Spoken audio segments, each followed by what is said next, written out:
All right, Nuggets fans, welcome into Pickaxe and Roll, brought to you by our good friends here at Mile High Sports and FanDuel. I'm your host, Ryan Blackburn at NBA Blackburn on Twitter, part of the Mile High Sports Podcast Network, and I am here. I am ready to discuss the Denver Nuggets as they continue their journey to San Diego and in training camp and becoming the best version of themselves that they can possibly be. But during this short period of time, David Adelman on Media Day lamented it's going to be a little bit of time. It's going to be a little bit of it's going to take a little bit. But he also lamented the idea that training camp is not really a training camp. It's just 4 practices in San Diego. And then they're going to play a game at the end of this week on Saturday against the Minnesota Timberwolves, something that a lot of people I know are going to be very excited to tune into.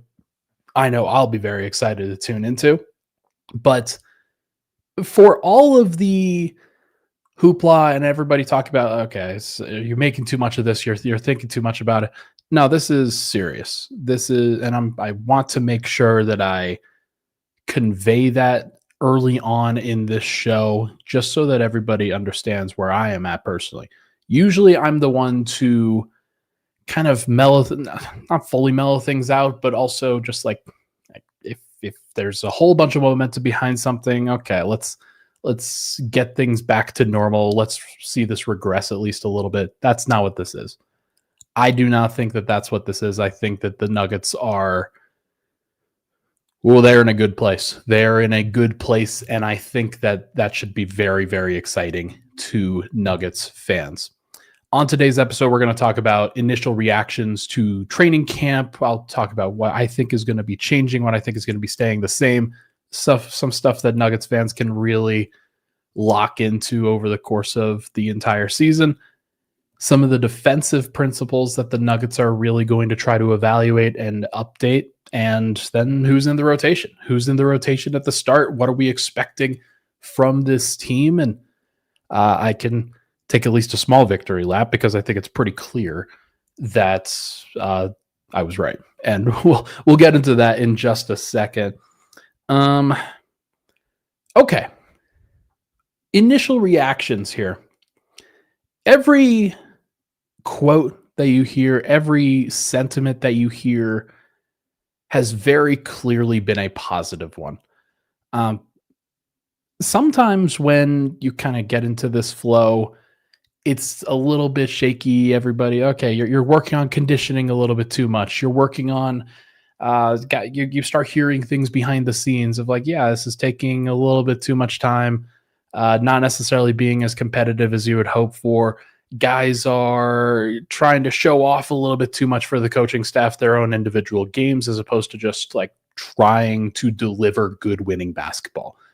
And that is something that has, I think, plagued the Nuggets and plagued other NBA teams more than you realize, more than you think.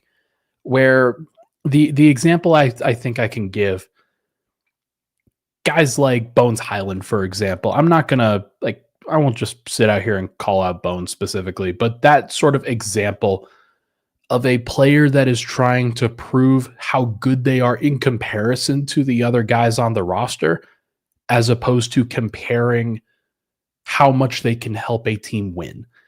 And that was a big factor that the Nuggets had to deal with just over the course of the championship year. And there are plenty of times where things are like that, especially for young guys.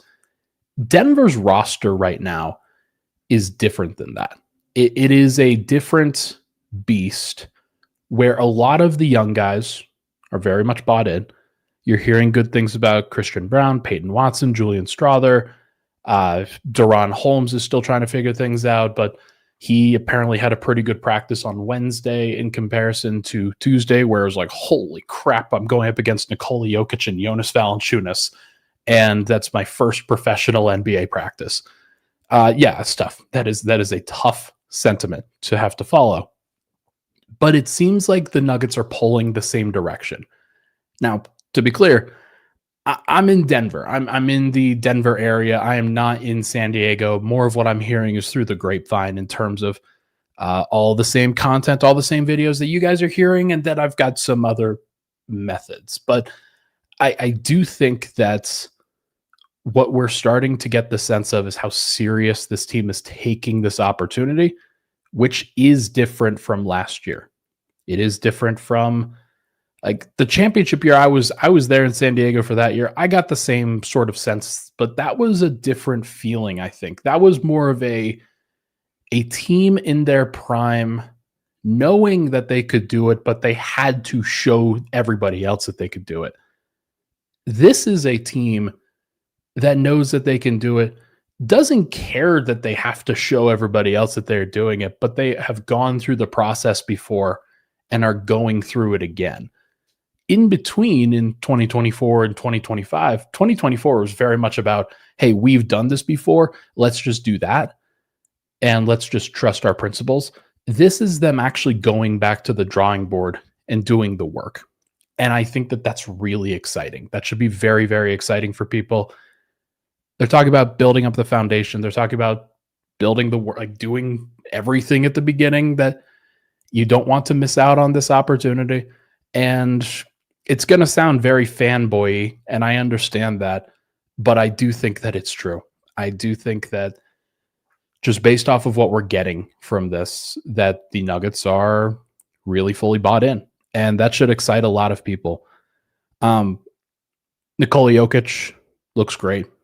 That should be exciting.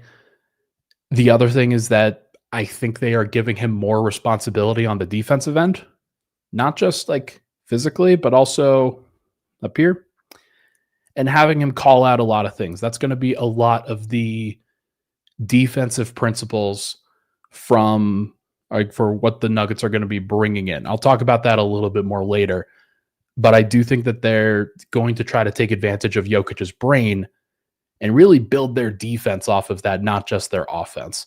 And that is interesting to me. It's what Jokic wants, and we will talk about that in just a bit. Murray is killing it. Murray clearly looks like he is on a mission for the beginning of the season, getting everybody ready, putting himself into a position to succeed. That's exciting to people. Christian Braun looks huge. That's gonna be like, I tried to tell people that, look, first year as a starter, he's doing everything right that you want him to do. Of course, he's trying his best to like fit into what's supposed to happen. Second year as a starter, you really start to learn, okay, this is what worked. This is what didn't. This is where I have to be better. And this is where I can progress. Christian Braun's going to have a fantastic year. I would be shocked if he didn't. He is in a really good position to take a step forward defensively. He's in a really good position to take a step forward kind of in his confidence on that end of the floor after doing it for as much as he did in the first season. And it reminds me of like Dyson Daniels did a great job of this in his particular year for Atlanta. Like they were fantastic last year with Dyson Daniels at the point of attack. If I recall, just make sure I'm not screwing this up. Oh no, they were in the same draft class, but Dyson Daniels was the 8th overall pick, and he really had an opportunity to break out a little bit sooner. But Christian, I think, is going to be in that same sort of vein where you give him more and more opportunities, you help define his role at least a little bit more, and then once he has fully grown comfortable with that, he's going to start really thriving. Like this last year wasn't him thriving. This last year was him taking advantage of a skill set and taking advantage of his fit next to Jokic as much as possible. Now it is, he's going to build upon that. I really do think. And that should be, again, be very exciting to a lot of people. And then Cam Johnson, probably going to take a little bit of time. I'm not expecting for him to be amazing immediately out there, but I do think that he is going to be one of those guys that I kind of liken it back to 2021 when Aaron Gordon was traded to Denver, and immediately, like, you saw the fit, you saw the excitement. It was very clearly like, holy crap, this team could win the title. But most of that was about Aaron Gordon not like trying to stand out. He was just fitting in. He was just kind of fading into the background. He was doing his job. He was focusing on defense. He was focusing on getting out of the way offensively. I kind of think that Cam Johnson's going to be a little bit of that.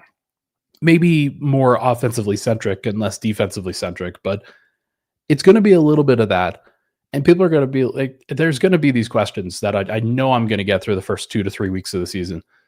Why is Cam Johnson averaging 13 points per game? Like, they're 7-2. Like that's probably what we're going to get, if I'm being honest. So, yeah, I think he's going to fit in. It's going to take a little bit of time for him to really amp up the volume, but for the first 10 games of the season or so, you'll probably see a lower point per game total rather than somebody who is trying to stand out with as many shots as he is taking. He's going to try to play the right way. He's going to try to, like, and this is pretty obvious, but rather than standing out and averaging 20 a night, I would expect him to be a little bit lower on that totem and for the Nuggets to just share the ball as much as possible and to pass to the open man. And that's what you want, right? That's what you want. As long as you're winning, you're like, who cares? Those are some of the initial reactions. What's changing? What is staying the same for Denver? I think what we have seen so far from this team and from the first couple of days here is that the physicality and the level of physicality that they are trying to play with on both ends of the floor is changing. Last year, Denver was one of the least physical defenses in the NBA. There was a stat that AOP NBA, who works with the All-City guys, that he put out there, a nice visual that he put out there that said Denver had the lowest and closest to their own basket pickup points on defense. And what that means is basically, where does the point of attack defender engage with the ball, trying to get the ball to slow down and really start to guard.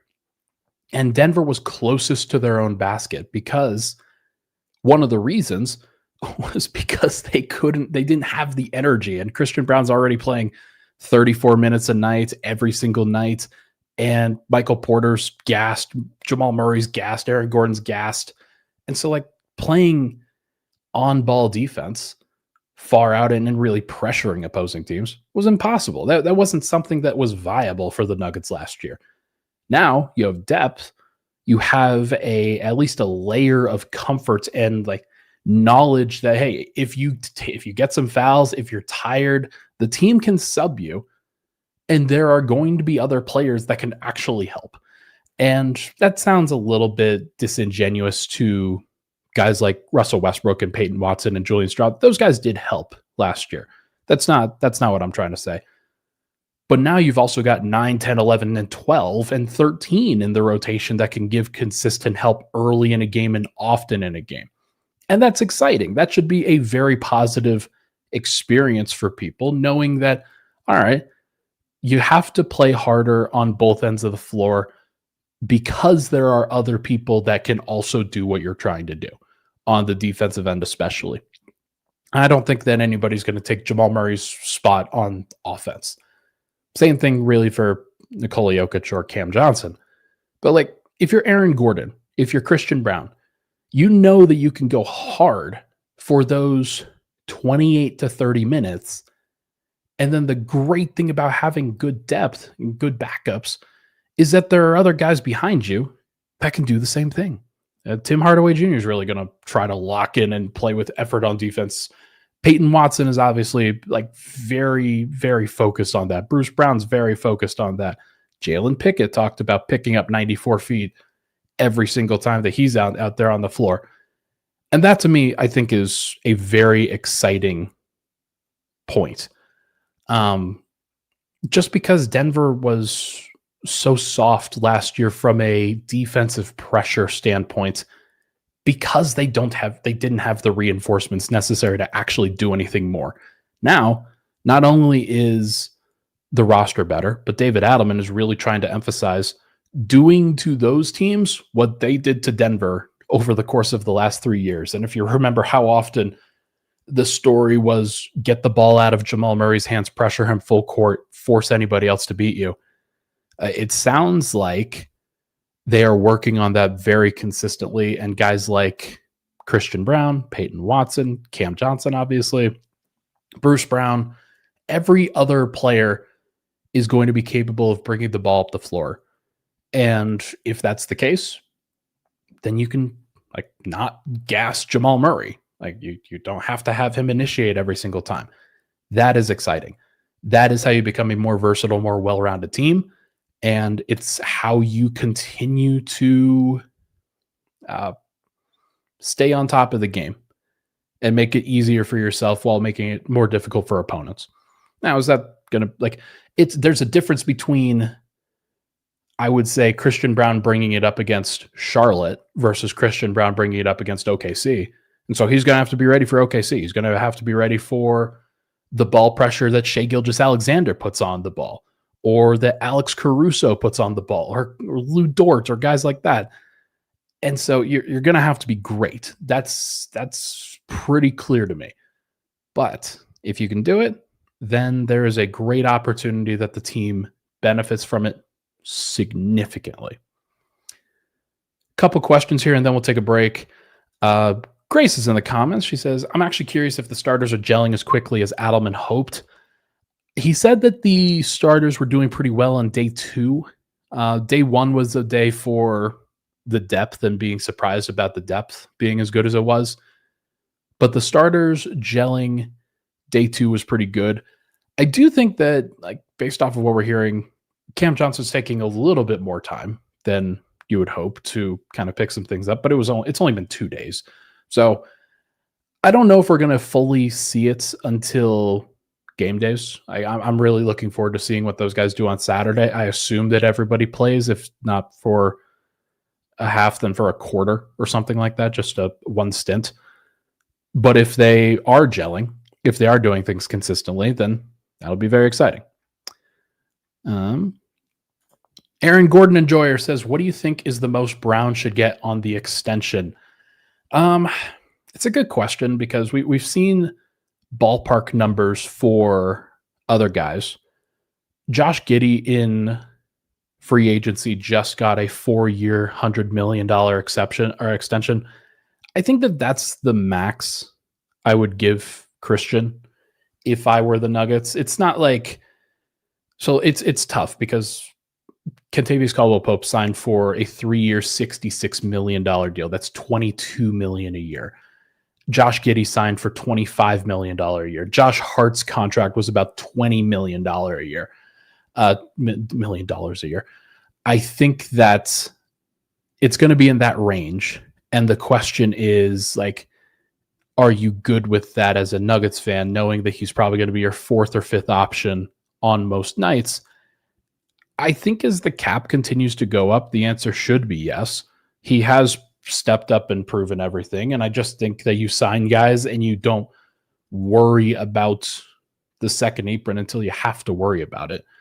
Like, you just don't want to get into a situation like you were in with like the Warriors have been in with Jonathan Kuminga, where everybody there is just unhappy with things and they're kicking the can down the road with a 2-year contract for $24 million a year where he's got a team option on it. Christian Brown is a more valuable player than Jonathan Kuminga, and he fits better. He has done everything that you've asked him to do, and the numbers that he puts up are really impressive. So I think that that's pretty clearly, like, just do a 5-year, $110, $115 million deal where it's 22 and a half per, and then you make sure that Christian gets $100 million. Like that to me, I think is the easy opportunity. Cody says, are you hearing anything about Kessler Edwards, Moses Brown, and that 15th roster spot? Nothing too significant, but I will say, talking to Matt Moore last night on Locked On Nuggets, we talked a little bit before and after the fact. Kessler Edwards, haven't heard much about. Moses Brown apparently is a player that, like, Nikola Jokic was pretty happy to see in there because it's a guy that they're going to be facing, or a specific player type that they're going to be facing throughout the entire year. And so he was pretty happy with the decision that the front office made to get a guy like Moses Brown in there. That's pretty interesting. And And then the 15th roster spot, haven't heard anything, but have heard that Spencer Jones has been killing it. Have heard that he is a guy that they are starting to trust. Apparently, he ran with the ones yesterday so that the bench unit could stay intact. And that would be, I think, it would be a pretty unsurprising result for one of the two-way guys, most notably Spencer Jones here, to play his way into a roster spot. Whether that actually happens or not remains to be seen. But I do think that the most likely scenario for 15th roster spot is that they'll probably hold on to it until a position needs to be filled. I think that they'll probably, it's not going to be a Spencer Jones thing immediately. They're probably going to wait to see if there's an injury. If it's a point guard injury, then they'll add a point guard. If it's a center injury, they'll add a center. If it's a wing injury, they'll add a wing. And that will be the expectation I have going in. Okay. Let's take a break. When we come back, we are going to discuss defensive principles, what I think the Nuggets are going to be trying to do here, and who's in the rotation, who's not, to start training camp. We'll be right back here on Pickaxe and Roll.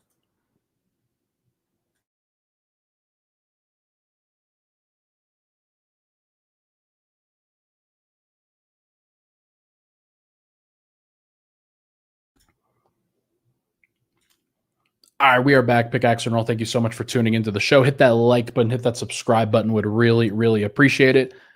I've been having some mic troubles over the course of the past kind of few episodes. Everybody let me know, like, is this mic peaking a little bit too high? Is it too loud? Is it not loud enough? I think it's if anything, we're probably defaulting on the side of too loud. But I just know that, like, I've got so many different control, like different dials here that I have to figure out, and StreamYard is so buggy that it makes things a little bit annoying. But I'm trying to do my best. So we're gonna do it live. Thank you for stopping in. Really appreciate everybody. Hit that like button, hit that subscribe button if you can. Wanted to note, as we continue our good relationship with FanDuel, according to FanDuel, the Nuggets are now plus 180 to reach the Western Conference Finals and plus 470 to reach the NBA Finals. And I note those numbers because, like, they're additional offerings, and FanDuel has so many different ways to bets. They find so many different opportunities and different combinations that are pretty interesting. Plus 180 is bordering on even money to make the Western Conference Finals. Denver's by far the second best odds in the West. And what that says to me is that Denver's really trending in that direction of the second most likely team to come out of the Western Conference and actually win a title. The only reason that the Cleveland Cavaliers currently have higher or better odds to win the championship than the Nuggets do is because they play in the East. I think from a power perspective, it does seem like bettors and the general public are really siding with the idea that whoever comes out of the West between Denver and OKC is going to win. There's a lot of momentum publicly for Denver, and I think you could see why. Just the way that I'm talking about them, the way that we are listening to what they're doing, and the way that they are projecting things, how they're going about things. It is very exciting. So really looking forward to talking about it. Defensive principles, defensive stuff. Obviously, Denver finished 21st in the NBA in defense last year from a defensive rating standpoint on NBA.com. It was a horrible defensive year. Denver was trying for much of that time, or like not trying, that's probably the wrong word. But even when they were trying, it was pretty shaky. Sometimes they weren't trying, and you could kind of pass it off and say, okay, they're playing Charlotte. They don't have to play that hard defensively. But then you get into these games where they're only winning by 5 or 10 against Charlotte, And Adelman actually made special mention of this. That was the big reason why they did not blow teams out, was because they didn't like have a consistently great 48 minutes or anywhere close to that against these bad teams, against these teams that they should be beating out or that they should be blowing out. And that was more to do with the bench. That was more to do with the depth and the non-Jokic minutes. But even during the Jokic minutes, and especially when you're taking Murray out of the equation, you would expect Denver to continue to thrive, but they didn't thrive as much. And one of the big reasons was because the defense was pretty shaky. So now you obviously want to know, what are they going to do differently? How are they going to approach this differently? What is this change that they're planning on making? I think they're going to do a couple of things. I wrote on milehighsports.com today, and you should obviously go check that out, about the defense and what they are trying to accomplish here. And here's a sentiment that I think that they are trying to get to. They're trying to play more physical, as I mentioned. Pickup rates up the top of the key. You don't want to wait until they're at the top of the key. You want to pick them up at half court. You want to pick them up at three-quarter court. You want to slow down transition offenses. That would be a great opportunity to do so. But more than anything, you want to force turnovers. Denver last year was the fourth lowest in opponent turnover rate. They were just above the Utah Jazz, the Chicago Bulls, and the Phoenix Suns. Not your who's who of defensive stalwart teams. The Jazz were last in defensive rating. Chicago all the way up at 19th, but the Phoenix Suns were 27th. And it just seems to me that unless you are a team like the Boston Celtics that can just play a traditional no hands, we're going to like switch and slide, we're going to be bothersome, we're not going to go for turnovers, we're just going to force misses. Boston was really great at that. Denver's not. That's not who Denver is. They make mistakes, and oftentimes they're making mistakes from a rotational standpoint and getting the coverages wrong last year. So that's not what a team like Boston does. So they were able to make a consistently good defense happen despite the fact that they weren't seeing turnovers. I think that Denver needs to get more aggressive with their hands. They need to get more aggressive at the point of attack. That's what happens when you add more like reinforcements to your team so that you can cycle out some point of attack defenders. It cannot just be Christian Brown. It has to be other people too. Jamal Murray, by the way, one of those guys that really seems to be taking attention to detail seriously when it comes to defense. And he looks big. Also, Christian Brown looks huge. Like that dude looks jacked.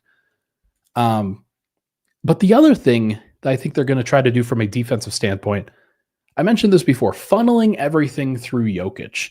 You can interpret that a couple of different ways. One way is that you're just putting everything on Jokic cerebrally and say he's going to be the captain of the defense. He's going to call out things, and the team is going to adjust off his brain, off of his awareness. They stay on the same page. He's the one calling things out. He's the defensive quarterback. And you want that from your center because they're seeing everything out there. They can point to different things. They can try to direct traffic as much as possible. And if Jokic is taking an active role in those defensive concepts, it keeps him on his toes. It makes it so that he is ready to go from a defensive standpoint, because if he has that responsibility and doesn't show up, then there's nobody really to blame other than him. There's nobody really to highlight other than him. So I'm glad to see that. But the other concept of funneling, I think, is actually more interesting to me. I think Denver's going to play more drop. I think their concept of defense for a long time has pushed Jokic out on the perimeter as much as possible, where he is playing on the perimeter. He is doing all of these things, sliding. He's at the level. He's catching the ball handler to the point where forcing that guy to make a decision, forcing that guy to make a tough pass, and then you rotate behind that and you hustle behind that and you do everything you can to catch up while forcing players that are not the primary ball handler to make decisions with the ball. I think that's a good idea. I think that it's better that they get away from that. It is better that they get away from that for a couple of reasons. One, it takes less effort throughout the regular season if you play drop coverage well. If you're playing this blitzing scheme, people talk about covering ground on the defensive end. This is a way to cover less ground. Like you try to get in as good of shape as possible. You try to do the things you play hard on the defensive end, but the actual scheme that you are playing defensively involves less coverage for basically everybody other than the on-ball defender, other than Christian Brown. It allows those other wings and forwards to not have to rotate all the way over behind Jokic. He has to be proper. He has to be good, especially if they're defending pick and rolls 2-on-2. But I do think that for the most part, if they are able to do that successfully, if they trust each other, if they trust Jokic to hold up and do his job, and they're not helping as much, that leads to less of those cross-court passes where Denver's in rotation, they break their coverage, and then the opposing team gets a wide-open dunk or gets a wide-open three. That's the theory. Whether it actually is in practice good enough remains to be seen. Jokic has to be good enough defensively in order to do that. And so a lot of it is going to be about angles. It's going to be about learning how to do drop coverage particularly well. There's a couple of different ways that you can do it. And Denver's going to have to find their own way. They're not going to be like Milwaukee, where it's Brook Lopez dropping deep under the rim. They're not going to be like Utah, where it's Rudy Gobert, who gets to kind of mirror whatever the ball handler is doing and then is just like a moving wall. That's not what Jokic is. He's going to have to be pretty smart with his angles. He's going to have to be more Marc Gasol-esque if he can do that. But whether that actually happens or not remains to be seen. It's all up to Jokic. It's all up to like how he's going to handle that. So I'm curious to see what he brings. But if they can do that, and if they can do that successfully with Jonas Valanciunas as well when he is in the game, then in theory, Denver should be giving up less valuable shots. They should be forcing some more mid-range looks. They should be forcing centers that may not be as like geared up to make decisions. They should be like that person should be taking a lot of pick and pop threes. And if that's the case, it's okay if it's Wendell Carter Jr. and he shot 23% from three last year. If it's Chet Holmgren and he's shooting 40%, that's a little shaky. That's a little tough. So Denver's going to have to be adjusting. They'll have to do things their own way, and it cannot just be one thing. But then it goes back to the first part. If Jokic is the one who is calling out these coverages and is helping kind of be that coach on the floor, in theory, that should be good enough. I worry at least a little bit if that is too much burden on Jokic from a mental and physical perspective. He might need more time off, but maybe that's how you just get him off the floor a little bit sooner. He's not playing 36, 37 minutes a game. He's playing 32. He's just doing more on the defensive end during that time. I like that idea. I think it's a good idea. Okay. Last thing that we'll talk about before we get out of here. Who is in the rotation to start camp? Who's in the rotation? Who are the players that are in? Who are the players that are out? The first unit is pretty safe in stone. It's Jokic, it's Murray, it's Cam Johnson, it's Aaron Gordon, it's Christian Brown. It sounds like, at least for the first 2 days, that the first unit so far has been Bruce Brown, Tim Hardaway Jr., Julian Strawther, Peyton Watson, Jonas Valanciunas. Now, who could have foreseen that being a possibility? Well, it was your boy. It was your boy who was absolutely correct.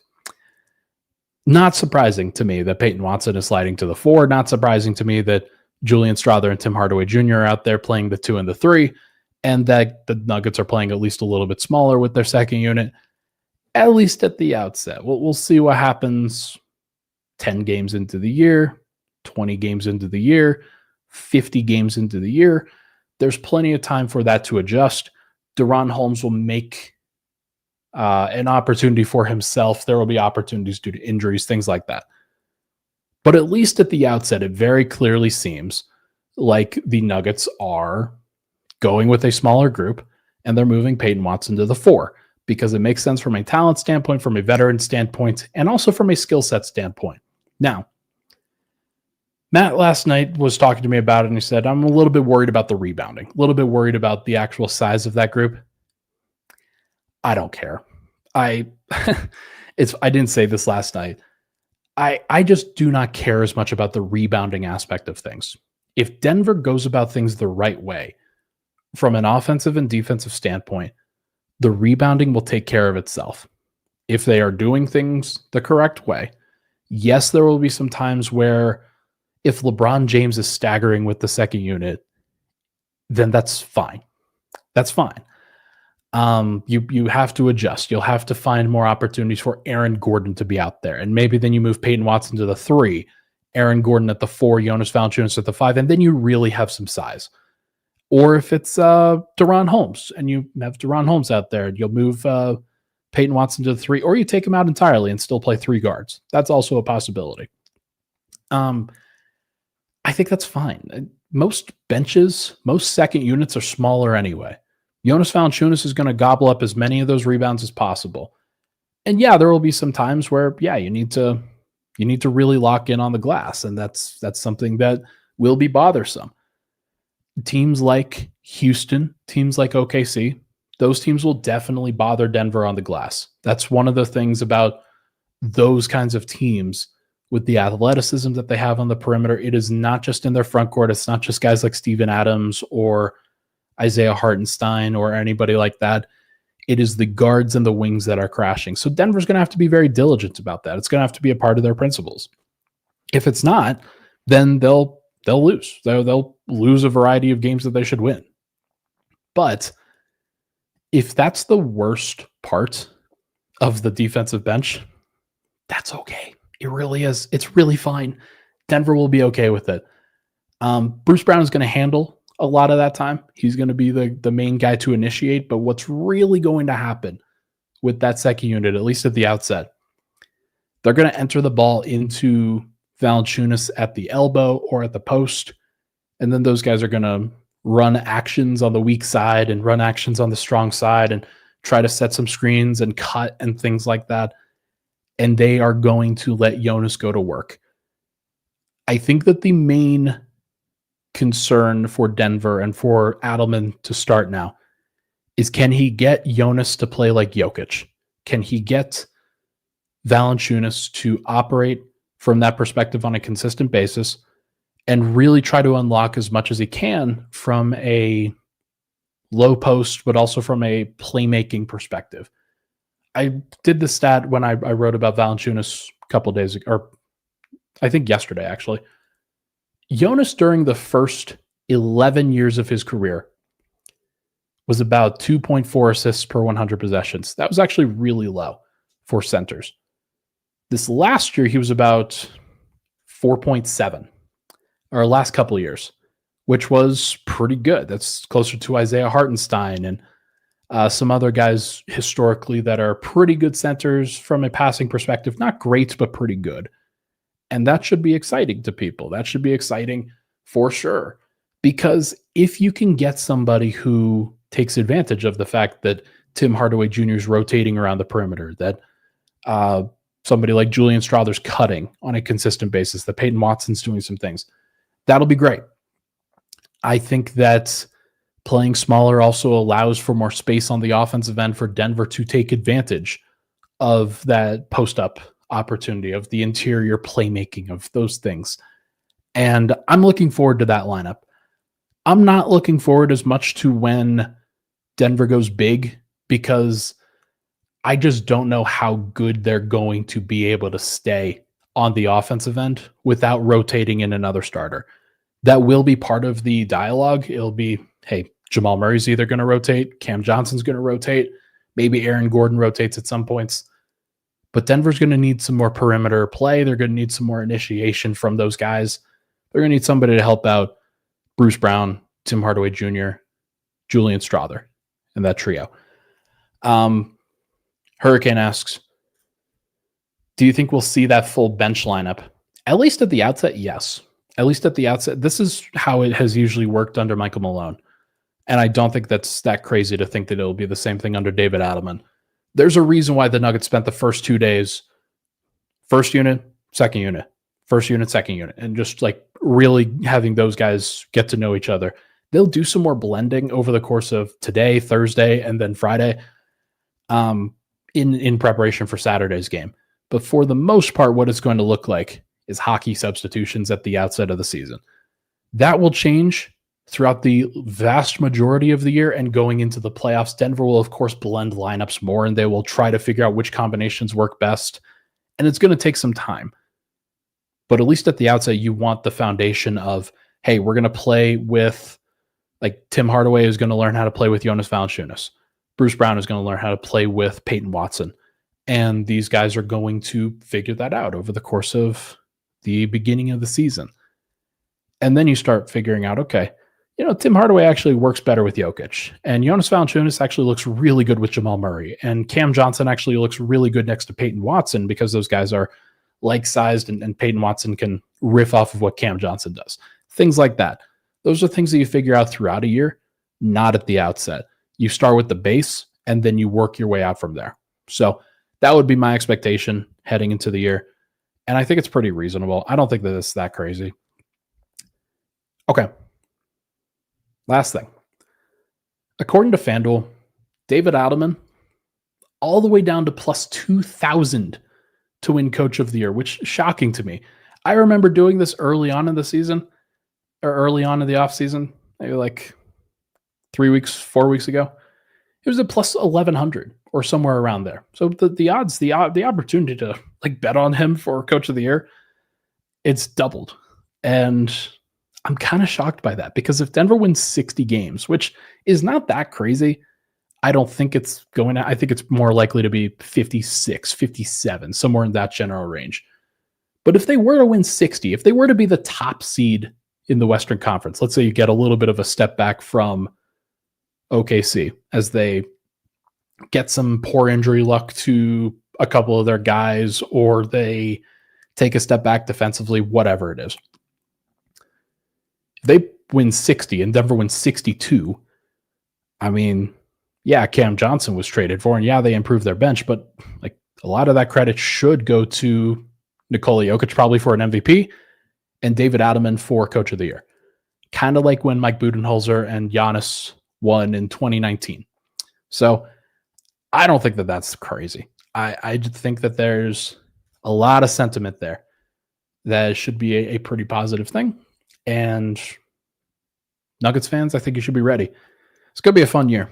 I'm really looking forward to this. I'm really looking forward to the opportunity to talk about this team, cover this team. Seems like they're about the right things. Seems like the mentality is really in a positive space. And this is what I want. If you have interest in covering a champion, if you have interest in following a team that's gearing up to win a title, this is what you want to see at the beginning. It's not the holy cow, we've changed a whole bunch of things and we are now amazing. It's about the process, and it is about the kind of the seeds that you were planting at the beginning of the year for how things are going to go the rest of the time. And they're doing everything they can to establish a good foundation here. So very exciting thing for it. Really looking forward to it. And I think it's going to be a fun time. That is going to do it for this episode of Pickaxe and Roll, folks. Brought to you by our good friends here at Mile High Sports and FanDuel. Thank you so much for tuning into the show. I'll be live again on Saturday morning. I am not going to do a reaction to the game until there's a game on Saturday night. Not going to do a reaction to that game until Monday. And then I'm going to get onto Monday, Tuesday, Thursday, Saturday for my consistent schedule next week. Very excited for it. It's going to be a lot of fun, and I'm looking forward to the time. Everybody, have a great weekend. Hit that like button, hit that subscribe button on the way out. I will talk to you guys very soon.